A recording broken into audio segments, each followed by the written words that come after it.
And I have an amazing slide deck, of course, as usual.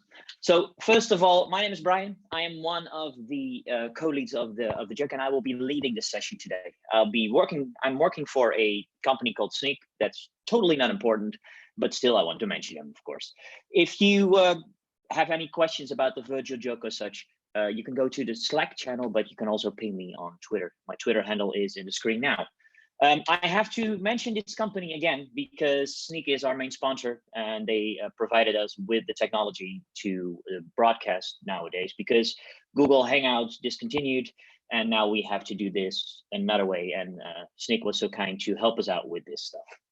Anyway, the session today is about reactive programming and reacting on an event stream of event-driven world. And I asked these two ladies to do this because I saw this session earlier briefly in Sweden. So I know it's going to be magnificent. And I want to welcome both Kate and Grace to do this for you today. But before we get started, let me get into a few details, because if you have questions, please follow us on our Slack channel. The best way to ask questions is to go to the live session channel, ask your questions over there, and I will proxy them to the presenters at an appropriate time. So I will not interrupt them during demos and that kind of stuff. If you have positive feedback, shout it out, share it on Twitter, and of course, scream it out on Slack. If you have like feedback or points we can get better on, please do that personally to my Twitter handle.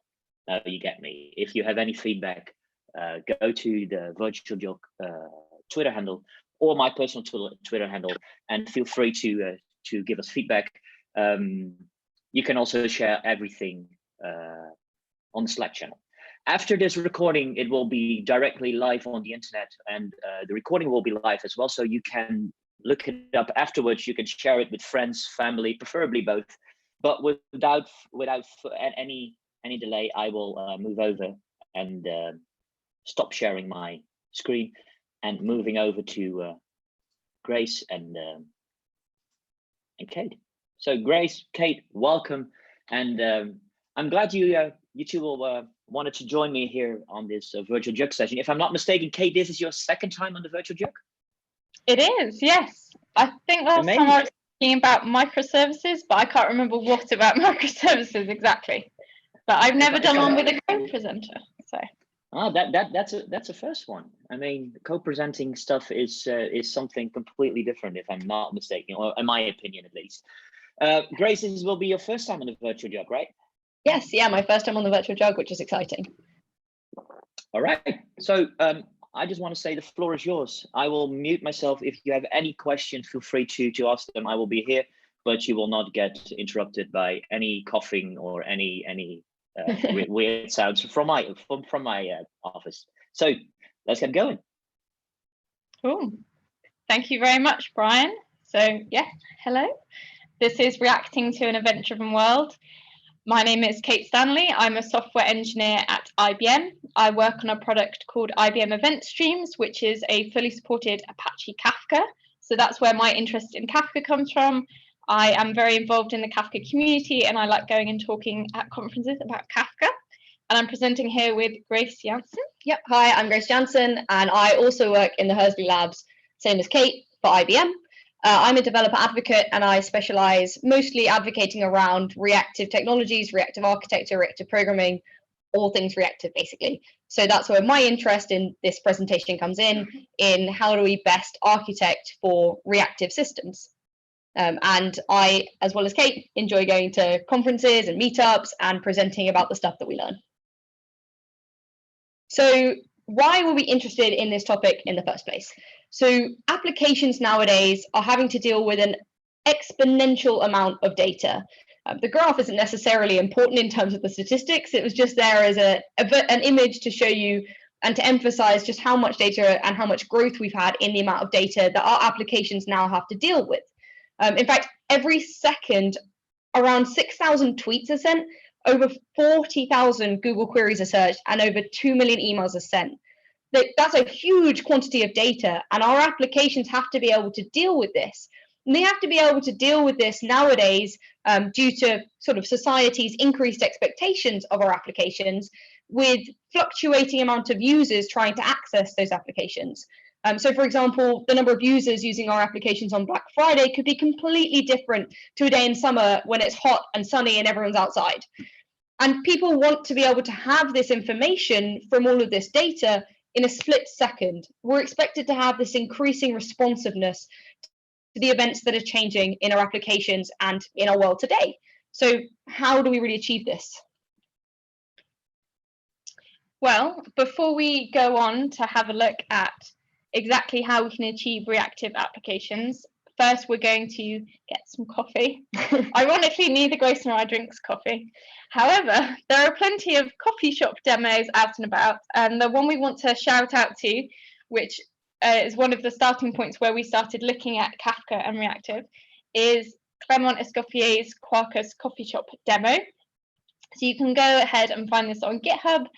And we're seeing so many of these examples popping up where basically people are saying, actually, let's take an existing demo.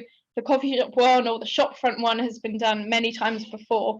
And basically saying, what happens if we don't use things like HTTP and we start looking at streams of events? And could this make us architect our applications in a better or different way?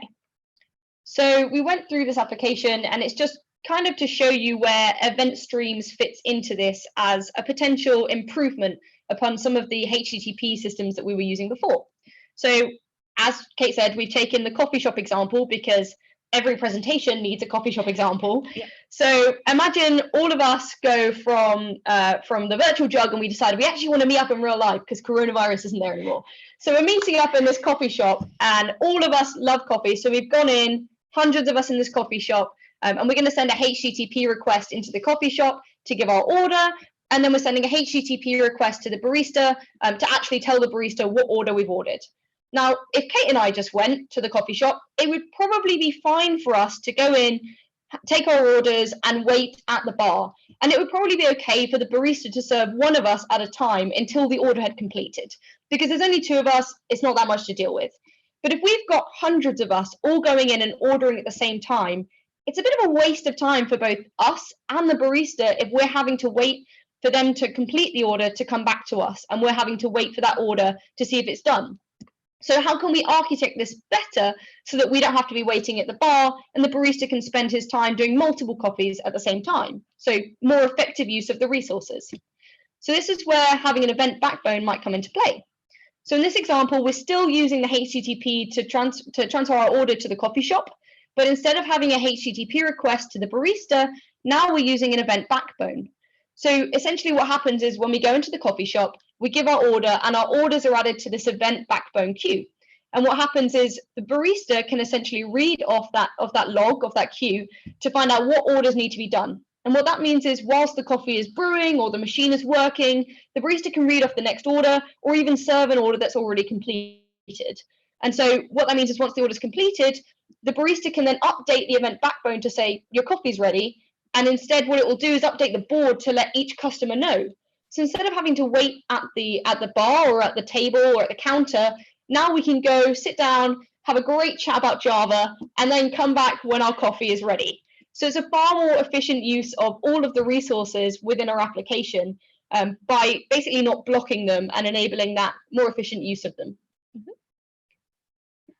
So if we ask the question, if Grace comes to me and says, is your microservice system non-blocking and highly responsive? Well, I've looked at all these coffee shop demos and actually my answer can be, yes, I'm using Kafka. That's right, isn't it, Grace? No, okay.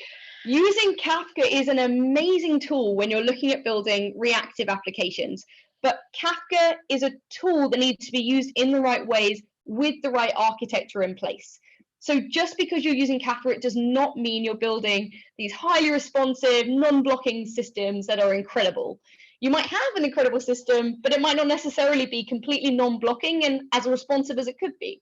So what we need to do is we need to look at a higher level to be able to build these applications using Kafka in the best way. So using these tools in the best way possible. So to look at how we build a responsive application, we need to think about our application as a whole. So usually applications nowadays are made out of more than one microservice, and all those microservices, quite often they're distributed and they need to communicate in some form or another. And so Kafka is a really great tool for us to use when we're looking at the data level and updating events within the system itself. But Kafka and the data isn't all of our application. We need to think about how we can make our microservices responsive and reactive, and how we can make the communication between those microservices responsive and reactive and elastic. So within our microservices, we can have something called, we can implement something called reactive programming. And this includes things like futures, libraries, reactive streams. And what this does is it helps to control the internal logic flow of the microservice itself. So it essentially helps to make your individual microservices and the code within as asynchronous and reactive as possible, which is great.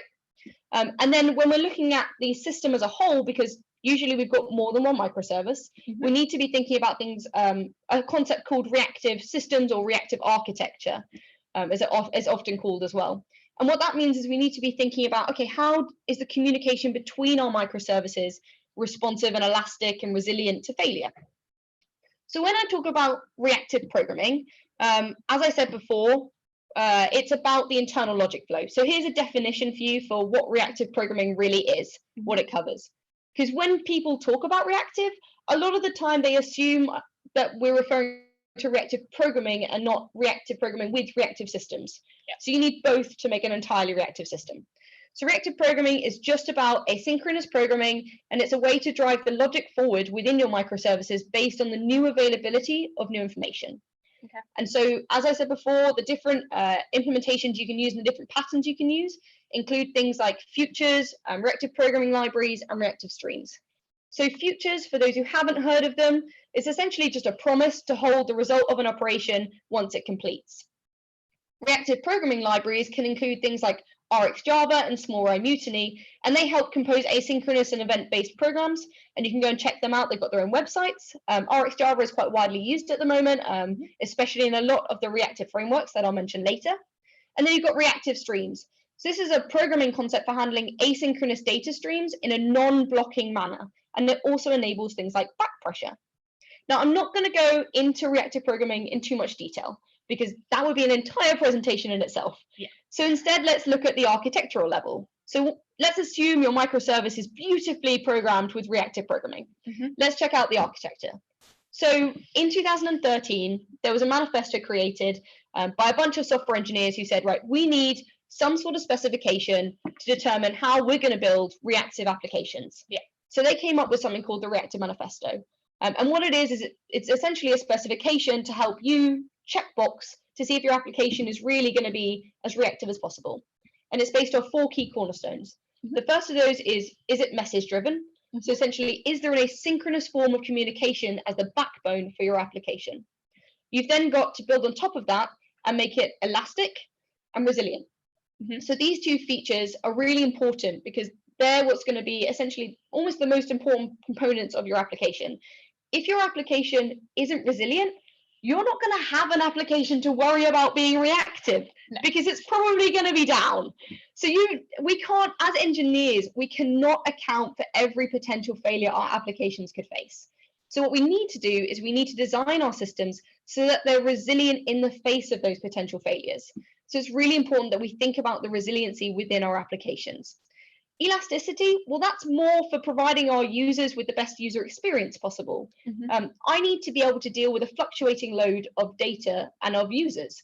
And so I need my resources to be able to scale both up and down for cost efficientness, to be able to give my users the best experience possible, depending on the amount of users currently using my system and the resources I have available.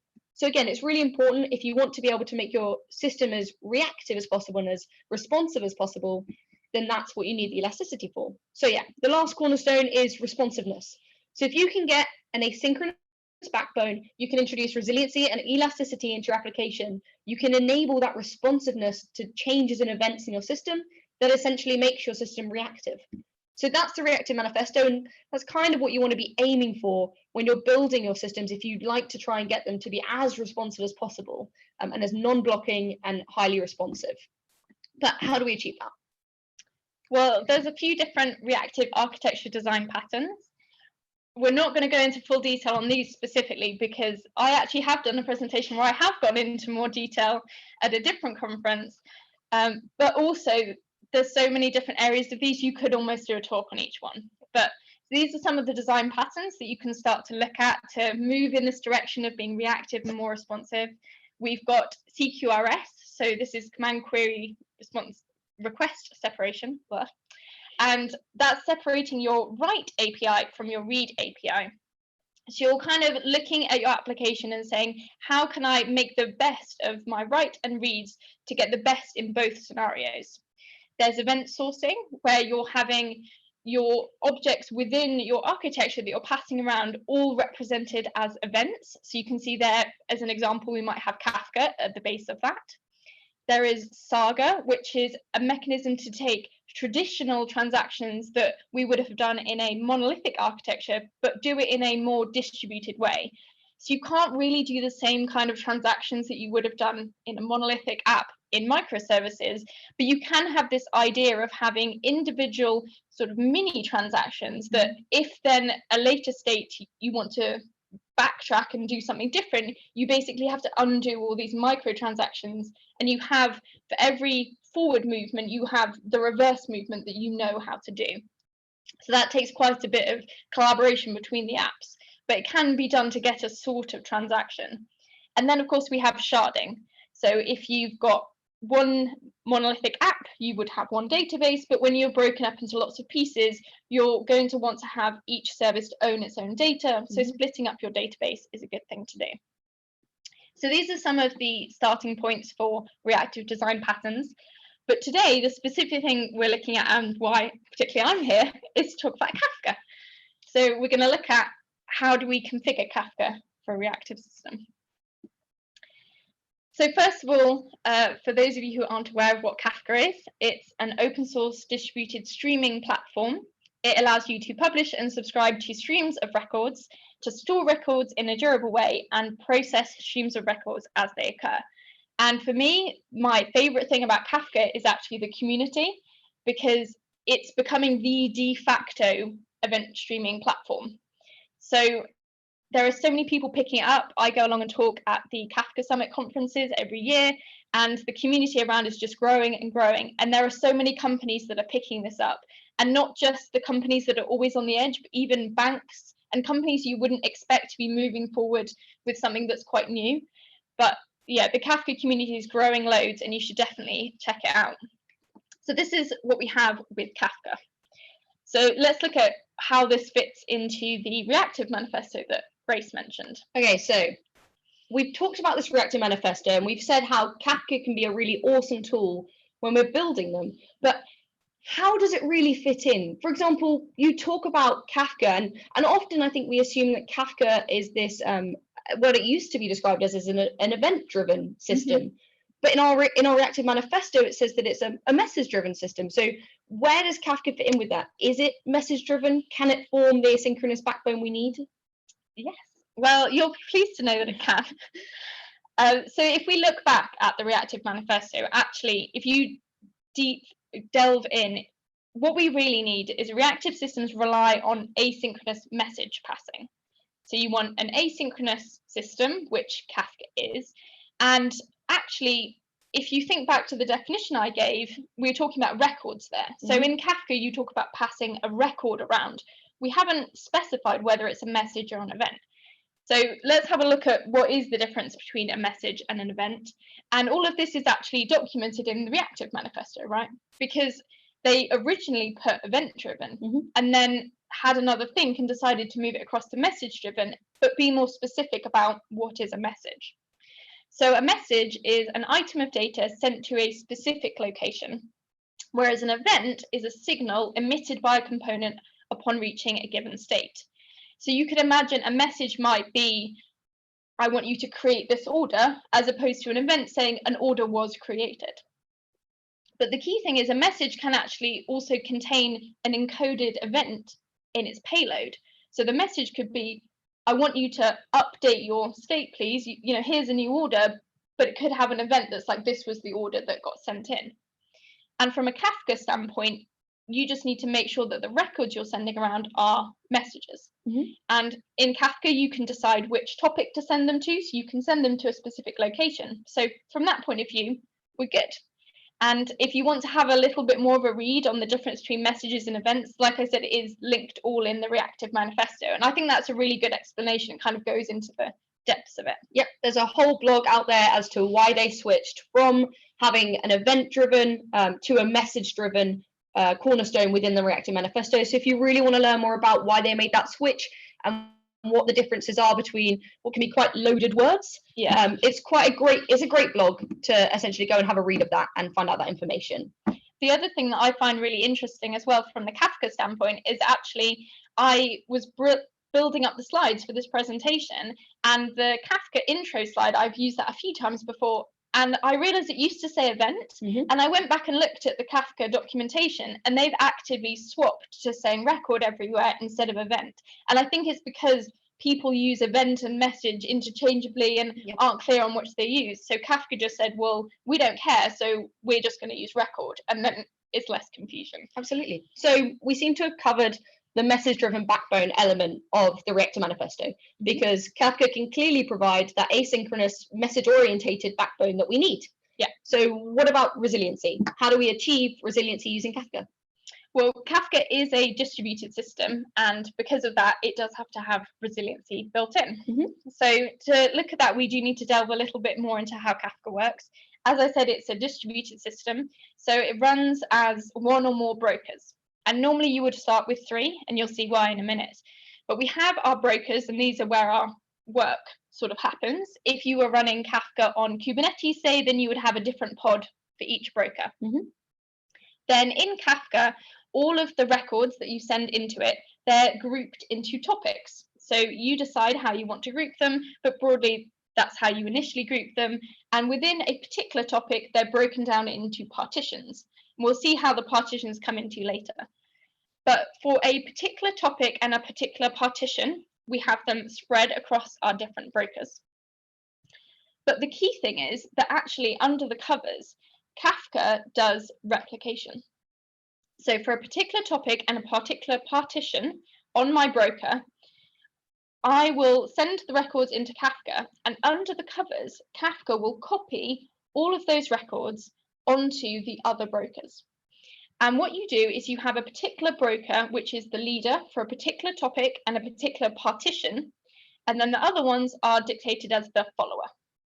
So they'll decide between them which one's the leader and which one's the follower. And what happens is, as a Kafka client, when I send records into Kafka, I'm always talking to the leader. Now, the Kafka client will sort of handle that, so you don't have to explicitly know which broker it's on. Kafka will, under the covers, do an exchange with the client and say, this is the broker that you need to talk to, and then you continue talking to that one. So this all works fine.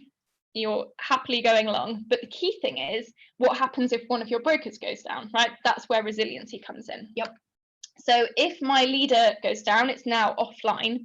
What will happen is the Kafka brokers will notice, and they will have a leader election for that topic and that partition. They'll elect a new leader, and then all of the Kafka clients will automatically get rerouted to the new leader, so they can carry on. And we haven't lost any records because we already had them all replicated onto the other brokers. So this is where it comes into it, wanting to have 3 brokers. Because in Kafka at the moment, if you want to change some of your configuration options, you do have to sometimes bounce the brokers and restart them. Not all of the config options, but a few of them you do. So it's to be expected that at some point you'll want to bounce at least one. If you've then got 3, if one goes down because you're restarting it and then another one goes down at that point, you haven't lost all of your records. So making sure you've got your replication set up so it goes across 3 brokers is a really good idea. So that's how we do it from the broker side. For producers and consumers, we'll look at producers first. So the producer is the term that we use in Kafka for sending records into Kafka. And to get resiliency in your producers, the main thing you have to think about is making sure that that replication has happened. So at this point, doing a fire and forget really isn't good enough, because if you just send the records in, then what happens if the broker you've sent them to, if it goes down, you've suddenly lost all your records. But there are some guarantees that you can get to in Kafka. So normally in Kafka, we talk about at most once or at least once. If you're looking for full resiliency, you obviously want at least once, so it's always at least once there. It means you might have duplicates, but you can handle that. And basically in your producer, you just need to make sure that you have set it up to wait for the replication to happen. And you do that using a setting called ACKs. So that's short for acknowledgements. And basically you can say, I want to be acknowledged when the replication has happened to all of my brokers. Of course, if you wait for acknowledgements, it's possible it might not happen, something could go down, and at that point you would get a failure back. So you will also need to do retries as well. And with most of the Kafka clients, you can just configure the ACKs and then the number of retries you want, and under the covers, the client will do the retries for you. Okay, cool. So we've had a look at producers. What about consumers? So consumers are the ones that are consuming those records back from Kafka. How do we create resiliency in that? Well, there's something called a commit offset, essentially. And it's a configuration option that you can set to either be automatic or you can set it to be manual. What's an offset? So an offset is basically the number for each record within a particular topic. So as you read along the topic and you read the different records, you'll be able to tell which record you read last because you'll know the offset number of that record.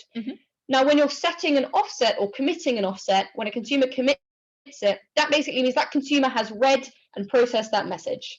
Now, it's the processing part that gets a little tricky. If you're automatically setting your commit offset, it's usually based on a timer. So what that means is for a set amount of time after you've gone through the record, the consumer will essentially automatically say, yeah, we've dealt with that one. However, what happens if the process doesn't quite complete, your consumer goes down and you're trying to restart it back up again? Well, it's going to read where you left off. So that's why we can often people, when they're looking at resiliency, can prefer to manually set it themselves. This is probably easier explained with a scenario and a diagram. So let's go back to our coffee example, because everyone loves a coffee example. So imagine in this, Brian loves a coffee example. So imagine in this example, we've got 3 orders coming into our barista, and we've got 1 barista serving those coffees. In this example, our barista represents the consumer. So what the barista is going to do is he's going to read along our order of coffees, so in this case, our topic, to see which orders he needs to make. So he's going to first off read the first order with an offset of, let's say, 0. And in this case, it's a coffee. So our barista starts making his coffee, all's going well, and because we've set this to automatic committing of that offset, a certain amount of time elapses, and now our commit's going to be, we completed the coffee order. But unfortunately, whilst he's making the coffee, he drops it. So instead of having a coffee to produce, we've got no coffee anymore. This is basically, it represents our barista going down, so essentially our consumer going down. So when it starts back up again and it rereads the topic to see where it left off, it's going to see that tick and assume that it's already done the coffee. So it's going to move on to the next order, the cappuccino. So we continue with this automatic offsetting, this automatic committing, and we managed to make a cappuccino and a latte, but we've missed the coffee somehow.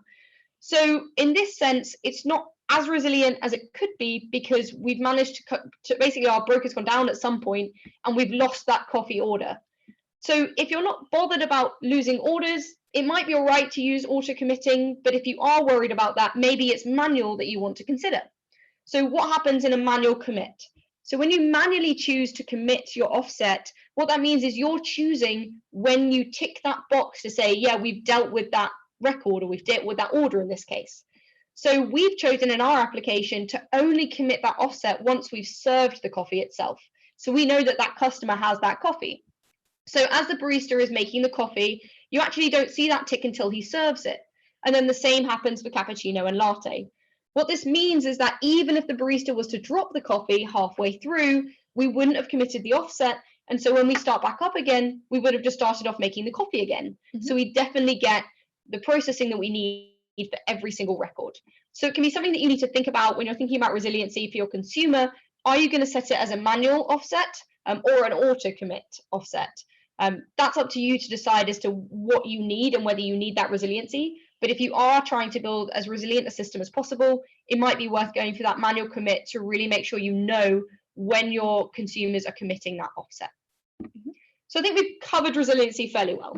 Yeah. We know that Kafka is resilient in terms of the broker itself, and we know that we can configure our producers and our consumers individually using things like acts, retries, and commit offsets to be able to make them as resilient as possible.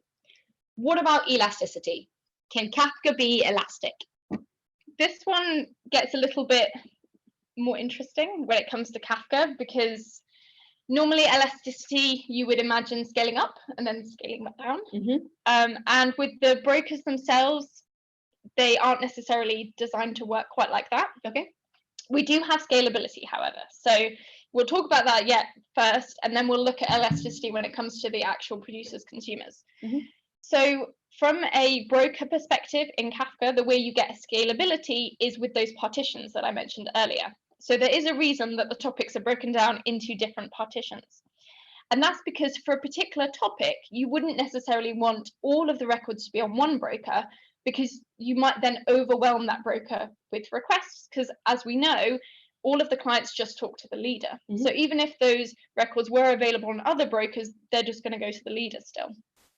So by separating the topic out into different partitions, you can spread the load across the different brokers. So this means if you want to, you can scale out and add more brokers, and you can also scale out and add more partitions.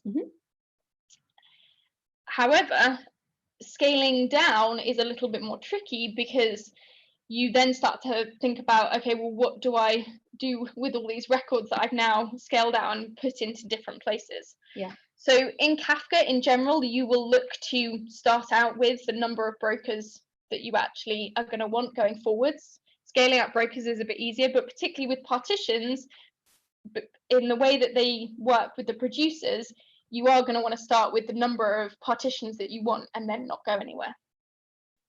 So we'll look at specifically producers for how that works. So for a particular producer, the way it works out which partition the record is going to go onto is using the key. So all of the records in Kafka are made up of a key and a value.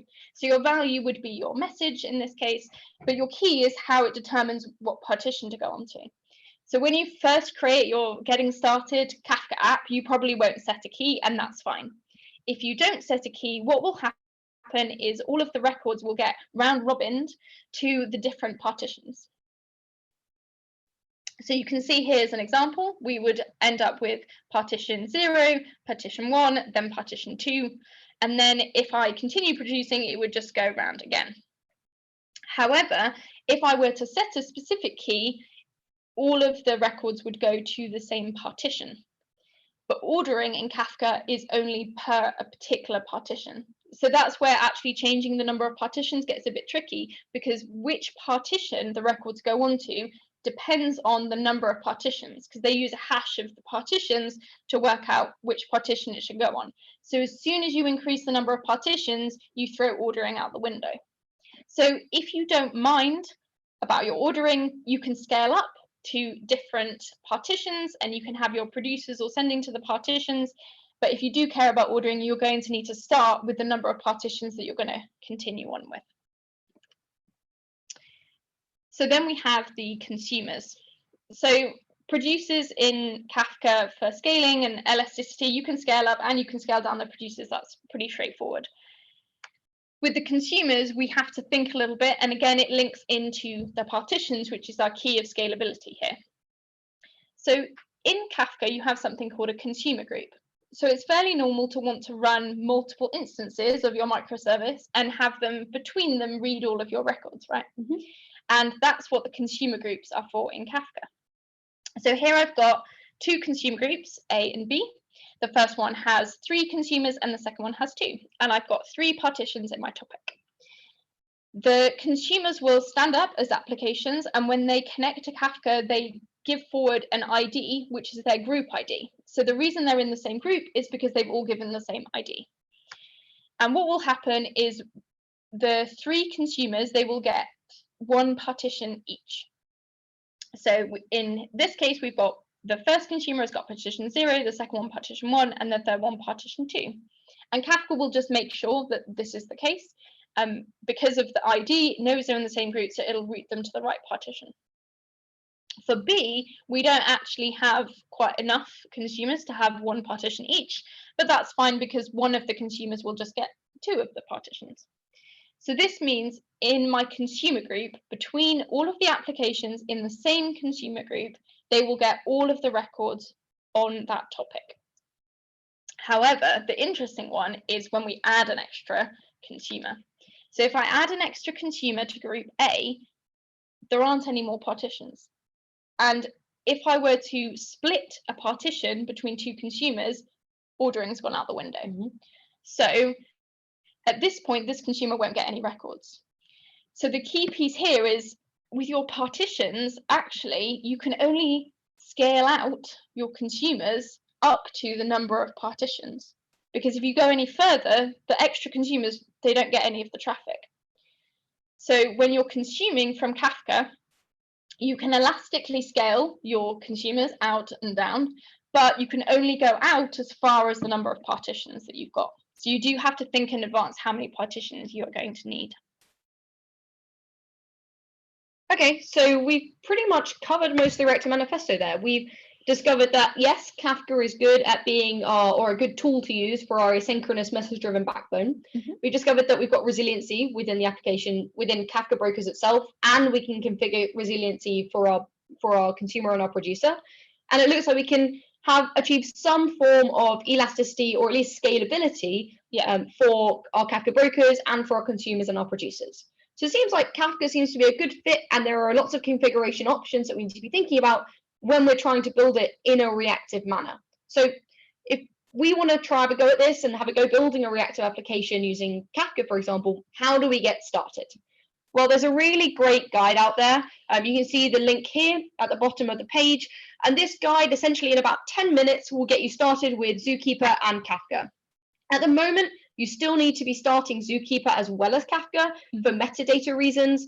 In the future, though, it is on the Kafka backlog to be able to move that metadata into a topic of its own within Kafka. So in the future, you won't need Zookeeper, but right now, you still need to keep that going. So when you start up Zookeeper and Kafka, you'll basically be starting up the Java Kafka client.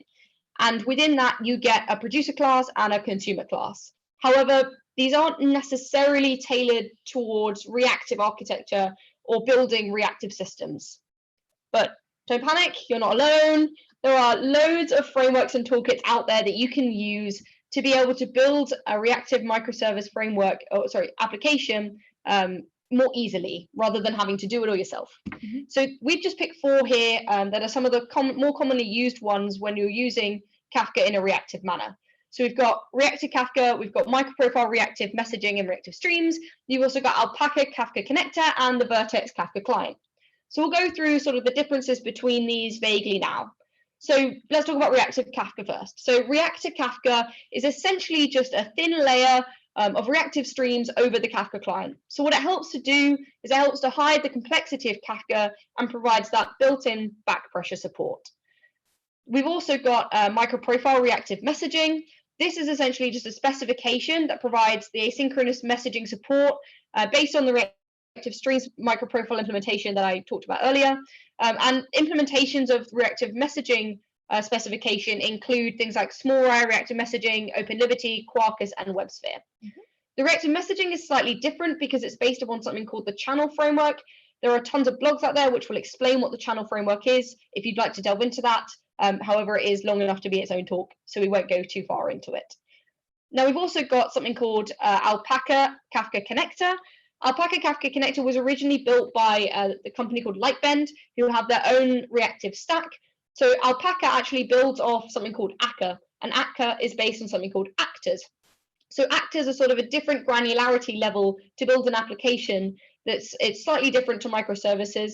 It's not always a one-to-one mapping. In fact, often an actor can be as small as an individual function. If you want to read more about actors and sort of how you build an application based on the actor framework, again, loads of resources out there, lots of blogs and presentations that you can take a look at. Way too much to cover in this presentation alone. But if you're already using something like Akka, or if you're already using an actor-based systems, Alpaca Kafka connector might be something that you'd want to take a look at.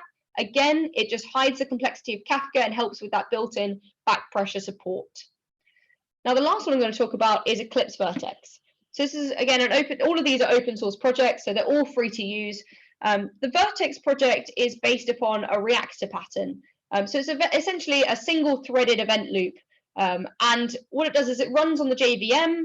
It's a polyglot toolkit, so it can actually be used not just for Java, but for Scala, Groovy, Scala, Kotlin, JavaScript, ton of languages. And it's non-blocking and event-driven, and again, does similar things of providing that back pressure, that inbuilt back pressure support, and hiding that complexity within Kafka. So actually, we decided to go ahead and use Vertex when we were trying to build our own application based on Kafka in a reactive setting. Mm-hmm. Yeah, so the application that we have looked at is actually a move forward of one that I've written before. So it's called, we have a Vertex app, which is producing and consuming into Kafka. And the reason that we created this app in my team was mostly because when people are running event streams in Kafka, they often want a really quick way just to make sure that it is actually working and that they've configured things properly, especially if they're turning security on and that kind of thing. And so we wanted to have a really nice UI for them to be able to produce and consume and just see that the traffic is getting through Kafka. So we created a UI for it. And the way it works is we have a WebSocket which connects the UI, which is our front end, into the Vertex app. I'm talking back and forth.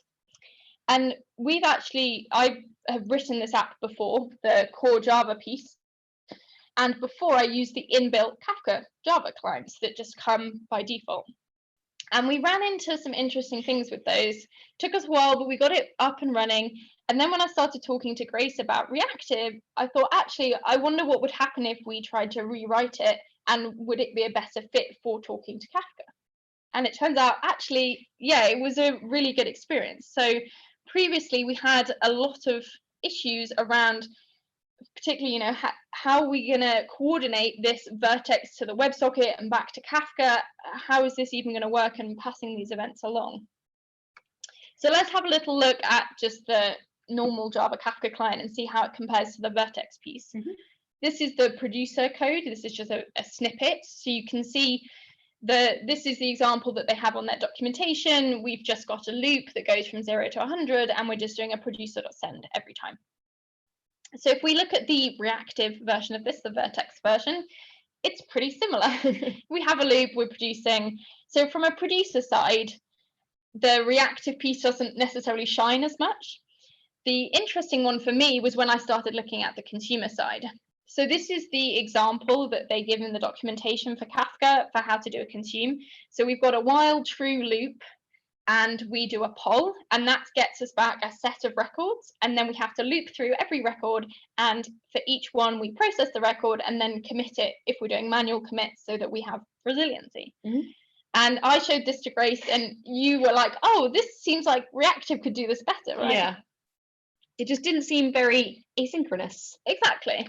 So if we then look at the example from a Vertex consumer, this is more the flow you would get. So you have a consumer.handler, and that will get called every time a new record is received.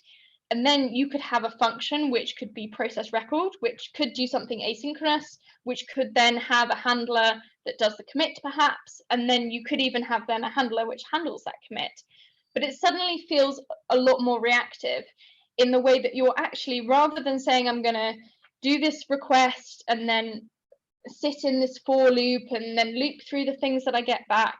Actually, what you're saying is I'm going to stack up a set of events, and I'm really going to be event driven in that something comes in, a record comes in, or a message comes in, and I'm going to do a set of things as a result. And each time a new one comes in, that set of things will be triggered. And that's much more in keeping with the sort of reactive style of programming. Yeah. So we had a look at this and how to go. What we would do, and so I'm just going to show you the code. So we've got it on GitHub here. If you want to have a go, we are still working on open sourcing the UI part of it, but I've put instructions in the README. If you want to have a go, you can just connect a normal WebSocket. So the whole Java side is there.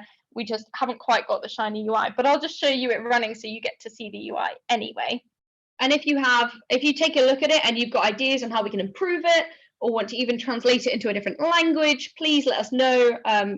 send us an issue or a pull request, or even Slack us if you don't feel like doing it necessarily in public. We'd be happy to take a look. So I've already started Zookeeper and Kafka. Those of you who've run Zookeeper and Kafka on the command line before will know that you need multiple tabs because you have to run Zookeeper in one, Kafka in one. And then I've started up my app. It's just a Java app, so it's just Java minus jar. And then this is the app that loads. As you can see, I've already started sending a couple of messages just to test it out before the call. But if I start these producing and consuming, you can see that these are now coming in, and we can see that we are successfully producing and consuming. And actually, I can see when they come in at the top, the partition and the offset. So because I'm running Kafka locally, I'm only running with one broker, so I only have one partition. So that's why they're all coming in as partition 0. So having a little delve into the code as well. Got the thing for the call in the way, so I can't see the code. Hang on. Move that out of the way. There we go. So I just wanted to show what we've been able to do actually is split it up into different verticals, because those are the units of work within Vertex. So we've got one which is running the WebSocket, talking to the front end, and then we have different ones for producing and consuming. And you can see here that it's quite nice. You can do sort of your create, but here is where we're doing our produce. And actually what I've been able to do is, because we're now set up in the scenario with Vertex, we can use the internal event handlers within Vertex to pass events between the different parts of the application. So the piece that I found really difficult before was the coordination between the part that's talking to Kafka and the part that's talking to the front end. But actually, because Vertex is built as these sort of single threaded pieces that can talk to each other via the event bus, I can actually then have my different parts of my app coordinating and sending the events through. And it just suddenly felt a lot easier straight away.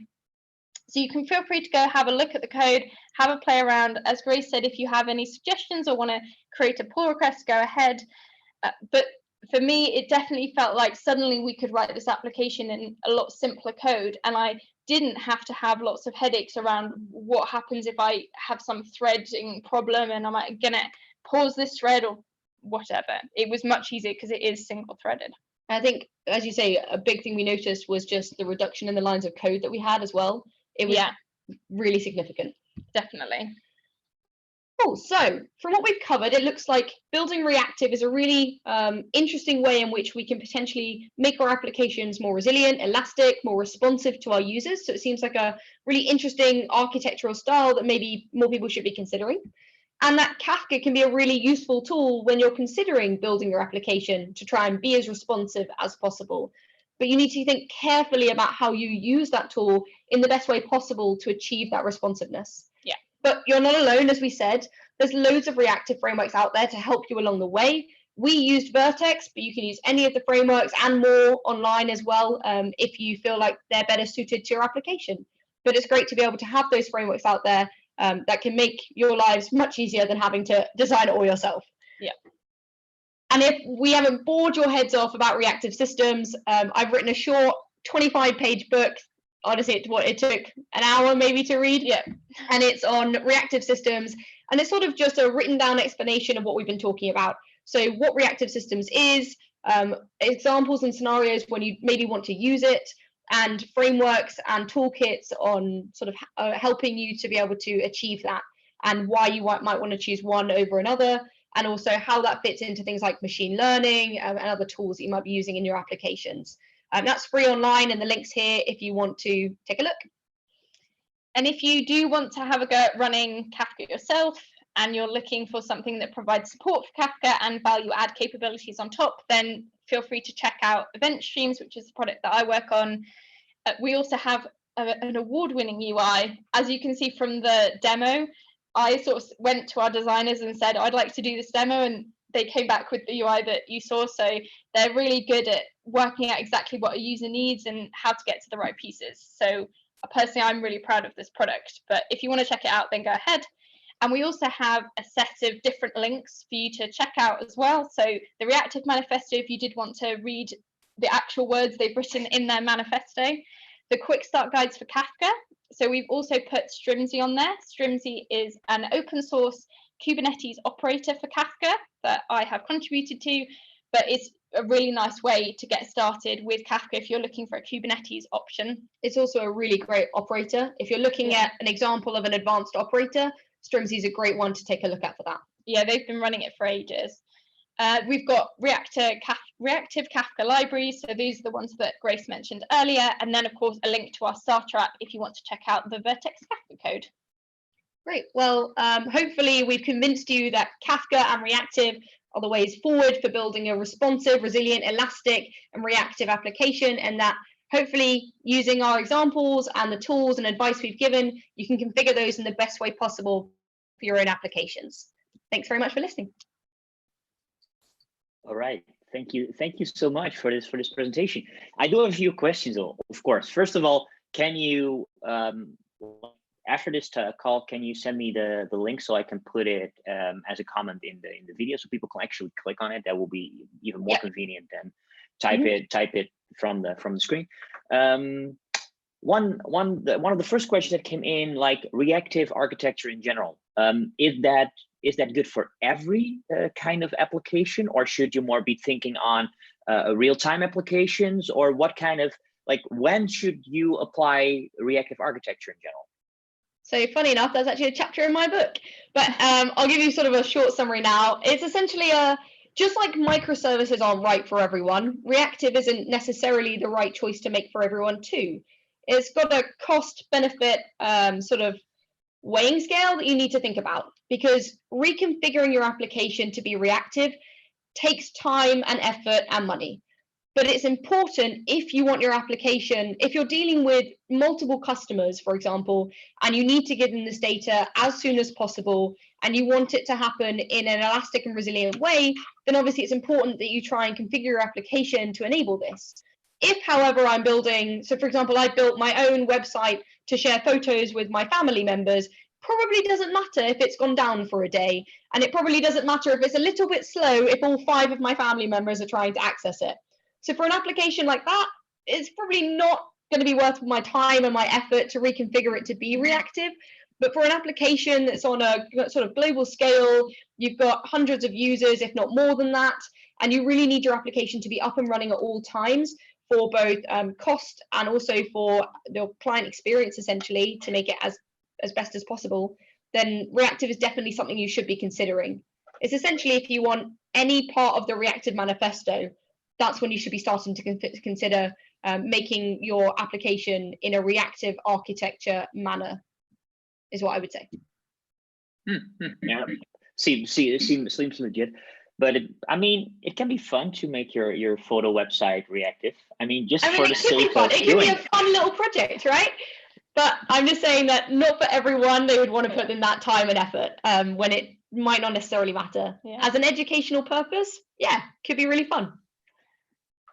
Oh, okay, I get that. Let me first continue with get the slides down so we actually can see people in a better way. Okay, I'm so good with technology, right? Anyway, I've got a question about Kafka. How is Kafka different from things like ActiveMQ and RabbitMQ and these kind of things? I mean, I can answer it, but I mean, it's your presentation, so Kate, give it away. Yeah. So I get this question all the time, especially, coming from, I work in the IBM messaging area, so alongside MQ. So a lot of our customers will ask this question, and it's interesting to look at where Kafka started. So originally it was created at LinkedIn as effectively a distributed log. And so it is optimized for particularly the high level of consumers.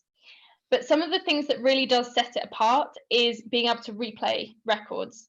So in Kafka, when you have consumed a record, it isn't removed from the broker. It's still there. And like Grace was saying, you have your offset, right? So if your application goes down and comes back up again, if you wanted to, it could read all the way from the beginning. It wouldn't have to carry on where it left off. Whereas if you look at things like MQ and other messaging systems that work on a queue basis, once something is read from the queue, it's gone. It's not on the queue anymore. So if you want to do a more publish subscribe sort of thing where particularly you want replays, what you actually have to do is create a new copy of the queue for every single consumer that's going to be connecting. And what we tend to say is actually there are scenarios in the middle where you perhaps want some of the resiliency pieces that MQ bakes in a lot more, but you also want to have that replay where you could kind of maybe pick one or other in the middle. But often if you're in one end, if you're saying, actually, I want to be high scale, I want to be, you know, holding these records in the topic for a long time, replaying them, I want to be able to have this large number of consumers and it not affect the producers, you want to go for Kafka. Whereas if you are only doing point to point, you want to make sure this message got to this person at that specific time, then perhaps sticking with a more traditional queuing system would make sense for you. So it's a sort of depends answer, but they definitely do have a difference in how they work under the covers. Mm-hmm. And whether they keep the record on the topic/queue or not is one of the key ones there. There was also a question about topics and partitions. Do partitions and topics have a one-on-one relationship? No, so the partitions are within a specific topic. So if I have a topic which is orders, for example, what I might do is when I'm sending my records into Kafka to the orders topic, if I want to make sure I get them in the correct ordering as they come in, so if I've got an order that's created and then updated and then deleted, I want to know that that's the order that thing happened. What I might do is send all of them with a key so they go onto the same partition. So what you would then find is looking at the order topic, you might have 3 partitions and each of them would have different sets of orders on them. So you can have multiple partitions to one topic. All right, thank you. There was a question about Vertex. Is Vertex similar to things like RxJava and Flow, for instance, or how do they relate? So Vertex builds upon RxJava at the moment, and so it's sort of a tool within Vertex that you don't really ever interact with as a user of Vertex yourself. I'm not sure about Flow, but that's the answer for Vertex. Yeah, so Vertex they describe themselves as a toolkit, don't they, mm-hmm. for asynchronous programming, whereas RxJava is more the kind of specific building points within the actual app for specific functions and things like that. Yeah, so it's more in line with reactive programming as opposed to reactive architecture. Yeah, one of the really cool things about Vertex, which is sort of beyond the scope of this talk, but actually the different verticals that I was talking about where you have your units of work, actually you could have them running on distributed applications and have them communicate via Kafka if you wanted to. You wouldn't have to use the internal event bus. So they kind of provide more beyond that small piece. Yep. All right, last question. Do you publish the slides? Can you publish the slides? Yes, yeah. We've already published them on SlideShare, but I'll publish them again because we've updated them so that the animations play through each individual slide, so it's slightly easier to read. But yeah, we'll be publishing them again on SlideShare, and we can share the link with you, Brian, so you can share it with all of the attendees if they want them. Amazing. From this part, I want to give a shout out to Devon on the live session channel. One of the folks from Red Hat who already tried to answer a lot of questions on the live channel, and well, some of them I did forward it to you folks. So we have it on tape as well. So thanks for that. Thanks for being here, and thanks for watching. I will make sure that the links and the slides will be connected to the video, so you can, if you look at the video, you see in the comments where you have to go. Probably not instantly, but I will make sure that as soon as I have them, then I will make an effort out of it to post it over there. From my point, I want to thank you all for watching. Hope you enjoyed it, and we will be back soon with a new session. We do not have one yet. I'm talking with a bunch of people to make sure that we have a new session coming up. Thank you, Kate. Thank you, Grace. Amazing session, and hopefully I will see you all soon. Yes, thank you so much for having us. Thanks for having us.